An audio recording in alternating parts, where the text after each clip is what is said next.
kembali dengan kisah seram. Langsung saja subrek, dan ini dia kisahnya. Nikmatnya kawin dengan siluman ratu ular. Malam itu, langit di desa Pageralas benar-benar gelap. Tidak ada cahaya bulai, hanya bintang-bintang kecil yang tampak redup seperti menahan sinarnya. Angin lembab berembus perlahan, membawa aroma tanah basah yang seolah menambah kesunyian malam. Di antara gemerisik dedaunan, langkah kaki Arga terdengar pelan, tapi mantap. Ia berjalan seorang diri, menembus pepohonan lebat yang menutupi jalan setapak menuju sendang terlarang. Sejak kecil, Arga sudah mendengar cerita tentang sendang ini. Konon, setiap orang yang mandi di sana pada malam hari akan bertemu penunggu gaib, siluman ular yang jelmaan seorang ratu cantik. Warga desa memperingatkannya berkali-kali untuk tidak nekat. Namun, malam ini rasa penasaran Arga terlalu besar. Sudah berbulan-bulan ia bermimpi tentang tempat ini. Mimpi yang begitu nyata membuatnya terbangun dengan napas tersengal dan keringat dingin membasahi tubuh. Saat ia tiba di tepi sendang, hawa aneh langsung menyergap. Permukaan airnya terlihat hitam legam, seperti kaca gelap yang memantulkan bayangan pepohonan tinggi di sekelilingnya. Kabut tipis bergelayut, seolah melayang pelan di atas air. Ada aroma wangi samar, bukan hanya bau tanah atau dedaunan, melainkan wangi kemenyan dan melati yang menusuk hidung, membuat tengkuk Arga meremang. Arga berdiri mematung beberapa saat, mendengar detak jantungnya sendiri menggema di dada. Bulan masih sembunyi di balik awan tebal, meninggalkan kegelapan pekat. Ia mulai membuka bajunya, tangannya sedikit gemetar. Udara malam merasuk ke pori-porinya, membuat kulitnya terasa dingin. Tapi rasa takut itu justru bercampur dengan rasa penasaran yang membuat darahnya berdesir aneh. Perlahan, ia melangkah masuk ke dalam air sendang. Airnya tidak sedingin yang ia kira. Justru ada sensasi hangat yang menjalar di kulit, seolah ada yang menyambut kedatangannya. Arga berdiri setengah terendam, merasakan air itu melingkupi tubuhnya seperti selimut. Hatinya berdegup semakin keras, hampir menembus rongga dada. Ia memejamkan mata, mencoba menenangkan diri, tapi rasa ngeri bercampur kagum semakin menjadi. Tiba-tiba, dari balik kabut yang tipis, ia merasa ada yang memperhatikannya. Perlahan ia membuka mata, dan samar-samar menangkap bayangan sesuatu di permukaan air. Bukan bayangan pepohonan, melainkan dua titik cahaya kekuningan, seperti sepasang mata yang memandangi dirinya. Arga tertegun, bulu kuduknya berdiri, nafasnya tercekat, namun kakinya seolah tak mampu bergerak menjauh. Suara gemerisik terdengar di tepian sendang, seperti sesuatu yang bergerak di antara semak belukar. Arga menoleh cepat, tapi yang tampak hanya kabut semakin tebal yang menutupi pandangannya. Saat ia menatap kembali ke air, dua cahaya kuning itu hilang, meninggalkan permukaan sendang yang kembali hitam pekat. Hening mencengkeram seolah waktu berhenti. Dalam kesunyian itu, Arga merasa jantungnya berdetak makin cepat. Di antara detak jantungnya sendiri, ia mendengar sesuatu. Bisikan lirih yang begitu dekat, nyaris tak terdengar, seolah keluar dari dasar sendang. Bisikan itu menyebut namanya, pelan tapi jelas, Arga. Suara itu dingin, menakutkan, tapi juga entah mengapa terasa memanggil dengan penuh kelembutan. Napas Arga terhenti sejenak. Malam itu, ia sadar, ia sudah masuk ke wilayah yang tak pernah seharusnya ia datangi. Arga berdiri membeku, menatap sendang yang kini terbungkus kabut lebih tebal. Hanya detak jantungnya yang terasa nyata, memukul-mukul dadanya seperti genderang perang. Perlahan, ia menunduk ke permukaan air, berharap apa yang tadi dilihat hanyalah pantulan bintang atau bayangan ranting. Tapi justru di sanalah ia melihatnya. Sepasang mata kekuningan yang menatap balik dari kedalaman. Mata itu bergerak pelan, berputar mengitari dirinya. Arga nyaris jatuh terduduk saking kagetnya. Tubuhnya bergetar hebat, tapi langkahnya seperti terkuncing. Sekejap, bulir keringat dingin jatuh ke permukaan sendang dan menimbulkan riak kecil, membuat bayangan itu bergoyang. Namun mata itu tetap menatapnya dengan intens, seolah membaca isi hatinya. Dari bawah air, muncul siluet lembut seorang perempuan. Rambutnya panjang terurai seperti kabut hitam, melayang di sekitar wajahnya. Wajahnya samar, tapi begitu memesona. Tatapannya seakan memanggil, penuh janji manis dan bahaya yang tak terucap. Arga tertegul, antara takut dan terpesona. Bisikan kembali terdengar, lebih jelas dari sebelumnya. Arga, mendekatlah. Suaranya halus, bagai desir angin yang membelai telinga. Kaki Arga melangkah tanpa ia sadari, semakin mendekat ke tengah sendang. Meskipun air sudah hampir mencapai dadanya, dinginnya air kini berganti dengan rasa hangat yang aneh, membuatnya terlena. Kabut di sekitar semakin menebal, menutupi tapi sendang, dunia di luar menghilang. Hanya ada argan air, dan sosok misterius itu. Arga mengulurkan tangannya, ingin menyentuh wajah cantik yang samar di bawah air. Saat jarinya hampir menyentuh, perempuan itu menengadah, dan untuk sesaat wajahnya menjadi begitu jelas. Ia cantik, nyaris tak nyata. Namun di lehernya tampak sisik hijau keemasan yang mengilap, dan matanya mata itu ternyata benar-benar seperti mata ular, tajam, kuning, dan licin. Arga tercekat, rasa takutnya meledak, namun tubuhnya tak mau bergerak, seolah dikunci oleh tatapan itu. Perempuan itu mendekat lebih jauh, bibirnya membuka sedikit, membisikkan sesuatu yang tak dimengerti Arga. Saat ia semakin dekat, Arga mencium wangi tubuhnya, campuran bunga melati, kemenyan, dan tanah basah. Wangi yang aneh, namun memabukkan. Dalam keterpakuannya, Arga merasa bibir perempuan itu hampir menyentuh pipinya. Tapi tiba-tiba, sebuah suara keras terdengar dari arah hutan. Suara burung hantu yang melengking panjang. Sosok perempuan itu menghilang. Seketika, meninggalkan Arga sendirian di tengah kabut. Nafas Arga terputus-putus, ia menoleh ke segala arah.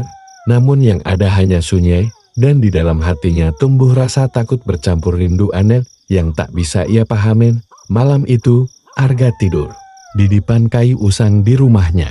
Tapi tidurnya tidak nyenyak. Dalam mimpinya, ia kembali berada di sendang, dikelilingi kabut pekat.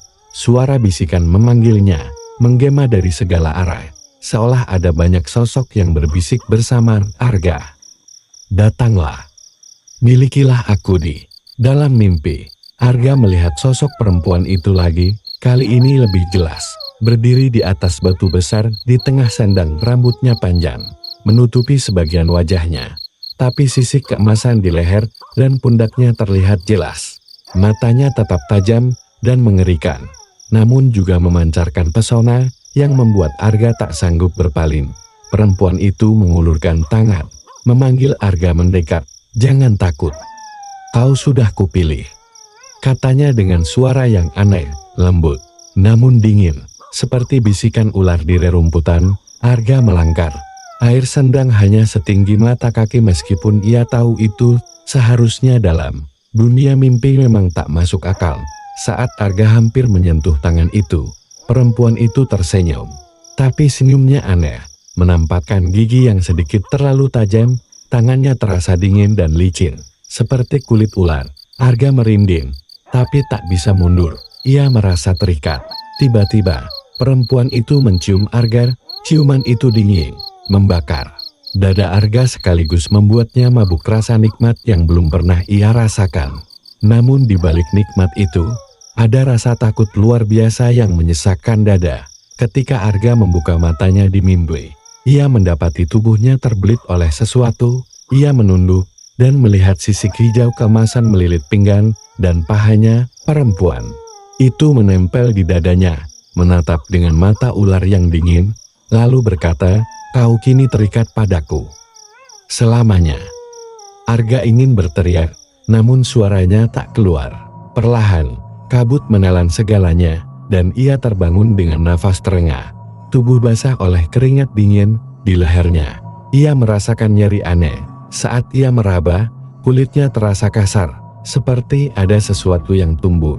Ia berlari ke cermin retak di sudut kamarnya. Walau samar, ia benar-benar melihat sisik hijau keemasan tumbuh di dekat bahunya. Nafasnya tercekat, matanya membelalak. Apa yang sudah kulakukan? Bisiknya lirir, penuh ketakutan. Keesokan harinya, Arga mencoba menyangkal apa yang ia lihat. Ia menggosok sisik itu dengan air, bahkan dengan sabun sampai kulitnya memerah. Tapi sisik itu tak hilang, malah semakin jelas di bawah cahaya, warnanya berkilau aneh, hijau keemasan. Seperti milik perempuan di mimpi. Sepanjang hari, Arga gelisah, ia bekerja di kebun, namun pikirannya kosong. Setiap kali ia berkeringat, sisik itu terasa perih, seperti luka lama yang baru saja terbuka. Ia mencoba menutupi dengan kain, tapi setiap sentuhan malah membuatnya makin nyeri. Malam pun tiba, Arga tak berani memejamkan mata, ia duduk memeluk lutut di sudut kamarnya. Namun kantuk tetap datang menyeretnya ke alam mimpi. Dan seperti sebelumnya, ia kembali berdiri di tepi sendang berkabut. Perempuan itu menunggu di sana. Setengah tubuhnya muncul dari dalam air. Senyumannya menakutkan, sekaligus memikat. Kau sudah menolak takdir, Arga. Tapi tak bisa lari, katanya. Suaranya menggema di antara kabut. Arga ingin marah, ingin berteriak agar dia menjauh. Tapi kata-kata itu hanya berputar di tenggorokannya, tak pernah keluar. Dalam diam, perempuan itu mendekapnya. Pelukannya dingin, namun perlahan berubah menjadi hangat, lalu membakar. Rasa nikmat dan takut bersatu, membuat Arga nyaris pingsan. Saat terbangun, ia mendapati sisik itu semakin menyebar, kini menutupi sebagian pundaknya. Nafasnya terputus-putus di dalam dadanya. Ada rasa rindu aneh, rindu akan sosok perempuan ular itu. Meskipun ia juga membencinya, Arga menatap bayangan dirinya di cermin, penuh kebencian dan ketakutan. Namun jauh di dalam hatinya, ada bisikan kecil, dia memanggilku. Aku harus datang. Arga kembali berdiri di tepi sandang, meskipun ia sendiri tak sadar bagaimana ia bisa sampai di sana. Kabut menebal, menelan batang pohon dan ranting di sekeliling. Dari balik kabut, perempuan ular muncul perlahan. Wajahnya cantik namun matanya tetap menakutkan. Kau tak bisa lari lagi, Arga, bisiknya. Suaranya seperti gemerisik sisik di atas batu. Arga menelan ludah, tubuhnya kaku. Hanya matanya yang mampu bergerak. Ia mencoba bertanya, siapa sebenarnya perempuan itu? Tapi lidahnya kalut, tak mampu membentuk kata. Perempuan itu mendekat, begitu dekat hingga Arga bisa mencium aroma aneh campuran melati dan tanah lembab. Tangannya yang dingin dan licin mengelus pipi Arga. Kau telah kupilih sejak lama. Kau akan menjadi milikku, katanya lirih. Suaranya bagai nyanyian gaib. Arga menggigil, bukan hanya karena takut, tetapi juga karena sentuhan itu membuat darahnya berdesir di dalam dada. Ada suara samar berbisik, terimalah. Ini takdir. Bisikan itu bukan hanya berasal dari luar, tetapi seperti muncul dari hatinya sendiri. Tetapi, apa yang kau inginkan dariku? Tanya Arga akhirnya. Suaranya serak. Perempuan itu menatapnya lama. Lalu bibirnya melengkung membentuk senyum dingin. Kau akan menjadi pendampingku selamanya, namun ada harga yang harus kau bayar, katanya. Sebelum Arga sempat bertanya lebih lanjut, ia mencium perempuan itu untuk kedua kalinya. Ciuman itu membuat kepalanya berputar. Di sela-sela ciuman, ia mendengar kata-kata yang samar, darahmu dan nyawamu akan menjadi milikku. Saat Arga terbangun, ia berada di tepi sendang. Tubuhnya menggigil hebat. Pagi sudah menyingsing. Cahaya matahari merambat di sela pepohonan. Namun rasa dingin itu tetap tinggal. Bersama sisik keemasan yang kini sudah merambat ke dada kirinya. Sepanjang jalan pulang, kepala Arga dipenuhi rasa takut dan penasaran. Ia tahu kini ia sudah masuk terlalu dalam dan jauh di lubuk hati. Ia sadar tak ada jalan keluar tanpa harus membayar mahal. Hari-hari Arga berubah menjadi mimpi buruk yang aneh. Setiap malam, ia bermimpi bertemu dengan sang ratu ular di sendang. Namun yang semula hanya pelukan dan ciuman, kini berubah menjadi lebih jauh. Tubuhnya terbelit tubuh perempuan itu, dingin dan licin seperti ular. Namun di baliknya ada rasa nikmat yang tak pernah ia bayangkan. Dalam mimpi itu, ia lupa siapa dirinya. Yang ia rasakan hanyalah tubuh perempuan itu yang membelai, menciumi, dan menghisap seluruh tenaganya. Di antara kabut, Bisikan perempuan itu selalu terdengar, "Kau milikku, Arga, nikmati. Serahkan segalanya." Setiap kali terbangun, tubuh Arga lemas, seolah habis bekerja keras seharian. Namun anehnya, di balik kelelahan itu, ia selalu merindukan malam berikutnya. Tubuhnya menagih rasa nikmat itu. Meski jiwanya diliputi ketakutan, sisik keemasan semakin banyak tumbuh di tubuhnya. Awalnya hanya di bahu dan dada, kini merambat ke punggung dan lengan. Ia mencoba menutupinya dengan pakaian, namun saat berkeringat, sisik itu terasa perih, seolah kulitnya sendiri menolak disembunyikan. Orang-orang di desa mulai menatap Arga dengan aneh. Tubuhnya semakin kurus, matanya cekung, dan kadang ia bergumam sendiri saat berjalan. Namun yang paling aneh, kadang-kadang ia bisa mendengar suara bisikan dari rerumputan, dari angin, bahkan dari gemercik air. Pada suatu malam, ia bermimpi lebih jelas. Ratu ular menatapnya sambil tersenyum. "Kau akan kumahkotai, Arga. Kita akan bersatu sepenuhnya," katanya. Tangan perempuan itu menempel di dada Arga, dan rasa panas menjalar ke seluruh tubuhnya. Rasa sakit dan nikmat bersatu menjadi satu. Arga berteriak, namun suaranya hanya bergema di antara kabut. Perlahan, ia merasa seolah sebagian dari dirinya dicuri, namun bersamaan ada bagian lain yang terisi sesuatu yang asing. Saat terbangun, dada Arga terasa berat. Di sana, di atas jantungnya, tumbuh sisik tebal berbentuk lingkaran. Seperti mahkota ular, tangannya gemetar meraba sisik itu. Air matanya menetes antara ketakutan dan rasa ketagihan yang tak bisa ia jelaskan. Arga pergi ke dukun tua di ujung desa, bernama Mbah Wiryo, berharap bisa menyembuhkan sisik yang tumbuh di tubuhnya. Dukun itu memandang tubuh Arga dengan mata terkejut, lalu menggeleng perlahan. "Ini bukan penyakit biasa, Nak. Ini adalah tanda perjanjian dengan makhluk gaib," kata Mbah Wiryo lirih. Suaranya berat dan gemetar. Arga menelan ludah. Jantungnya serasa berhenti berdetak. "Apa aku bisa memutuskannya?" tanya Arga dengan suara penuh harap. Dukun itu hanya diam lama, sebelum akhirnya berkata pelan, "Memutusnya sama saja dengan menantang sang ratu ular. Dan harganya bisa nyawamu sendiri." Arga menunduk. Air matanya jatuh ke tanah. Dalam hatinya, ia merasa semakin terperangkap. Sisik di tubuhnya kini bukan hanya tanda, tapi juga pengikat. Setiap malam, mimpinya semakin intens, dan setiap pagi ia terbangun dengan luka baru yang tak bisa sembuh. Kadang ia menemukan bekas gigitan ular di leher atau bahunya. Meskipun ia tidur sendirian di rumah, bekas itu terasa panas, seperti membakar kulitnya. Namun sekaligus meninggalkan rasa candu yang tak bisa ia tolak. Suara bisikan juga semakin sering terdengar, bahkan di siang bolong. Suara itu memanggil, menuntunnya untuk kembali ke sendang, dan setiap kali Arga mencoba melawan, rasa sakit luar biasa mencengkeram dadanya, membuatnya hampir pingsan. Ia merasa tubuhnya bukan lagi miliknya sendiri. Kadang di malam hari, ia terbangun di depan sendang tanpa tahu bagaimana ia bisa sampai di sana, dan selalu kabut menyambutnya dengan kehangatan yang menakutkan. Di suatu titik, Arga sadar luka ini tak akan pernah sembuh. Ia bukan hanya terikat oleh perjanjian, tetapi juga oleh rasa nikmat dan ketakutan yang membuatnya semakin sulit melepaskan diri. Malam itu kabut turun lebih tebal dari biasanya. Arga berdiri di tepi sendang, jantungnya berdegup kencang. Balik kabut, perempuan ular muncul perlahan. Kali ini ia tidak hanya setengah tubuh, tetapi sepenuhnya.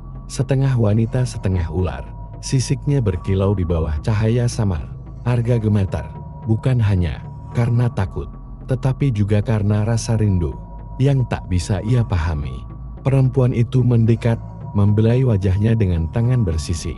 "Malam ini kau akan menjadi milikku seutuhnya, Arga," katanya pelan. Perempuan itu mencium Arga, ciuman panjang yang membuat pikirannya kabur. Perlahan tubuhnya melilit Arga, dingin dan keras, namun juga membangkitkan rasa nikmat aneh. Arga hampir tak sanggup berdiri. Suara-suara bisikan muncul di sekeliling sendang, seperti ada puluhan ular yang berdesis bersamaan. Kabut menebal, menutup dunia luar. Yang tersisa hanya Arga dan sang ratu ular. Di tengah kabut, perempuan itu berbisik di telinga Arga, "Bersumpahlah, serahkan segalanya padaku." Nafasnya dingin, namun juga terasa membakar kulit. Arga nyaris tak sadarkan diri, tetapi bibirnya berbisik lirih, "Aku bersumpah." Begitu kata itu keluar, rasa sakit keluar biasa menghantam dada Arga. Ia berteriak, tubuhnya melengkung kesakitan. Dari dadanya, sisik emas menyebar lebih cepat, seperti api yang menjalar. Di sela rasa sakit, ada rasa nikmat memabukkan yang membuatnya tak sadar antara tangis dan erangan. Saat akhirnya rasa itu reda, Arga jatuh terduduk di pinggir sendan. Napasnya terputus-putus. Perempuan ular menatapnya sambil tersenyum puas. "Sekarang, kau milikku selamanya," bisiknya. Arga menatapnya dengan mata sayu. Di dada terasa kosong sekaligus penuh. Sejak malam pengikatan itu, hidup Arga berubah menjadi lingkaran mimpi dan nyata yang kabur. Siang ia berjalan seperti mayat hidup. Malam ia tenggelam dalam pelukan sang ratu ular. Tubuhnya semakin kurus, tulang menonjol di bawah kulit. Sementara sisik emas terus menjalar, seolah tak ada yang mampu menghentikannya. Tapi yang paling mengerikan, bukan hanya perubahan pada tubuhnya. Di malam-malam tertentu, Arga bermimpi berdiri di tengah sendan, memegang sebilah pisau berlumur darah segar. Di sekelilingnya terdengar bisikan, "Darahmu atau darah orang lain." Arga selalu terbangun dengan nafas terputus-putus, tangan bergetar hebat. Namun suatu malam, ia benar-benar terbangun dengan pisau tua di samping bantalnya. Bilahnya masih basah oleh darah kental yang sudah menghitam. Jantungnya hampir berhenti. Apa yang telah kulakukan? Pagi harinya, kabar duka datang dari ujung desa. Seorang anak kecil ditemukan tewas di dekat sungai. Tubuhnya pucat seperti tak punya darah. Arga menahan muntah. Seluruh tubuhnya bergetar. Ia tak ingat apapun, tapi ada bagian dalam dirinya yang tahu, ini bukan kebetulan. Setiap malam berikutnya, bisikan itu semakin mendesak, "Kau milikku, Arga. Kau harus bawa darah untukku." Suara sang ratu ular menggema di kepalanya, manis dan menakutkan sekaligus. Arga merasakan rasa nikmat yang memabukkan setiap kali ia mendengar suara itu. Seolah tubuhnya sendiri menginginkan pengorbanan. Di depan cermin, Arga menatap matanya yang berubah. Bagian hitamnya melebar, hanya menyisakan sedikit warna coklat, membuatnya tampak seperti mata reptil. Nafasnya pendek, wajahnya pucat. Ia merasakan ada bagian dari dirinya yang perlahan hilang. Rasa bersalah, rasa takut, bahkan rasa kasihan. Malam berikutnya, ia berdiri di dekat rumah tetangganya, memegang pisau tua. Tangannya gemetar, peluh membasahi kening. Di dalam dada, ada rasa panas yang menuntut panas, yang hanya bisa diredakan oleh darah segar. Ia menutup mata, mengucap pelan, "Ampuni aku." Sebelum melangkah ke kegelapan, namun langkahnya terhenti oleh bayangan ibunya sendiri, yang berdiri menatapnya dari jauh. Matanya penuh luka dan air mata, membuat Arga jatuh terduduk, menangis. Pisau terlepas dari tangannya. Dalam hati, ia sadar, jika ia terus menuruti bisikan itu, ia akan kehilangan segalanya, bahkan jiwanya sendiri. Dalam keputusasaan, Arga kembali mendatangi Mbah Wiryo, dukun tua yang pernah menasihatinya. Wajah Mbah Wiryo semakin keriput, matanya penuh rasa iba saat melihat kondisi Arga. "Kau sudah terlalu jauh, tapi selalu ada jalan untuk melawan," katanya pelan.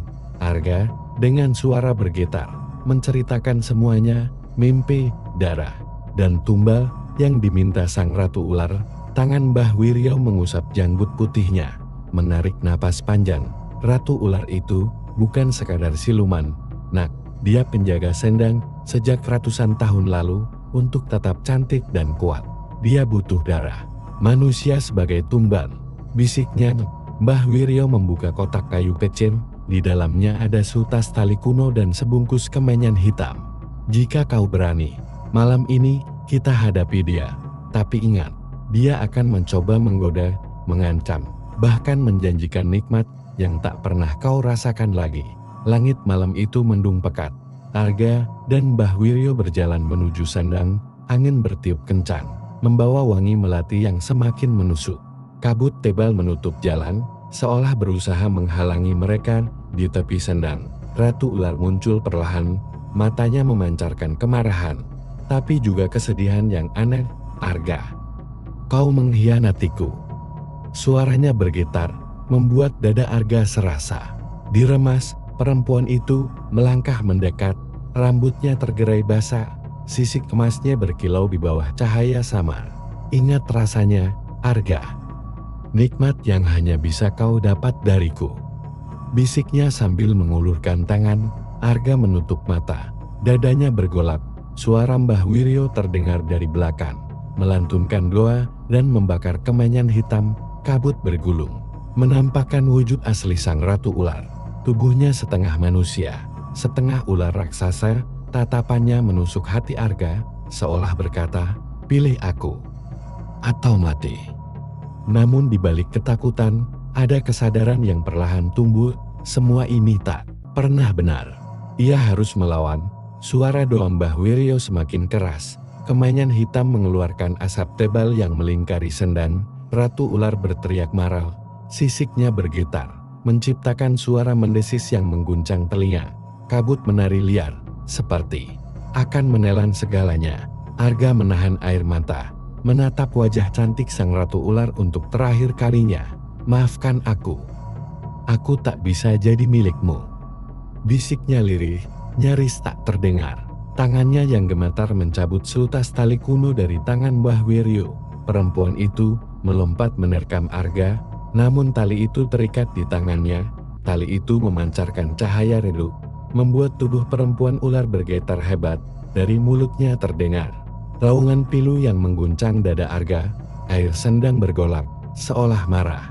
Tubuh perempuan itu berubah cepat, sisiknya menghitam, matanya melebar ketakutan. "Arga, jangan tinggalkan aku. Kita sudah satu." Suaranya melengking, paruh oleh rasa sakit. Air mata Arga jatuh. Meski ia benci, ia juga mencintai bayangan. Perempuan itu cinta yang terlarang, kelam, dan membuatnya kehilangan dirinya sendiri. "Aku harus pergi," katanya. Suaranya nyaris patah. Dengan satu hentakan, Mbah Wiryo menyelesaikan mantranya. Cahaya meledak dari tali kuno, membakar. Kabut menjadi kepingan asap hitam. Teriakan sang Ratu Ular menggema, lalu perlahan lenyap bersama kabut, meninggalkan kesunyian mematikan. Sandang itu kembali tenang. Kabut hilang, hanya sisa aroma kemenyan dan tanah basah. Arga terduduk lemas di tepi air. Tubuhnya gemetar, dada terasa kosong. Saat ia meraba pundaknya, sisik emas itu perlahan luruh. Seperti daun kering, Mbah Wiryo menepuk bahu Arga. Suaranya serak karena lelah. "Sudah selesai, Nak. Tapi luka di hatimu akan tetap ada," katanya pelan. Arga hanya menunduk, menahan air mata. Malam itu, di bawah langit kelam, ia tahu cinta dengan siluman hanya memberi nikmat sementara, lalu menuntut jiwa selamanya. Dan sendang itu tetap berdiri bisu, menyimpan rahasia cinta terlarang yang tak akan pernah bisa ia lupakan. Bintang nikmat yang ia dapat hanya sementara, tapi luka, kutukan, dan rasa bersalah bertahan selamanya. Sendang itu masih ada, dan bisikannya tetap memanggil di malam yang sepi. Tamat.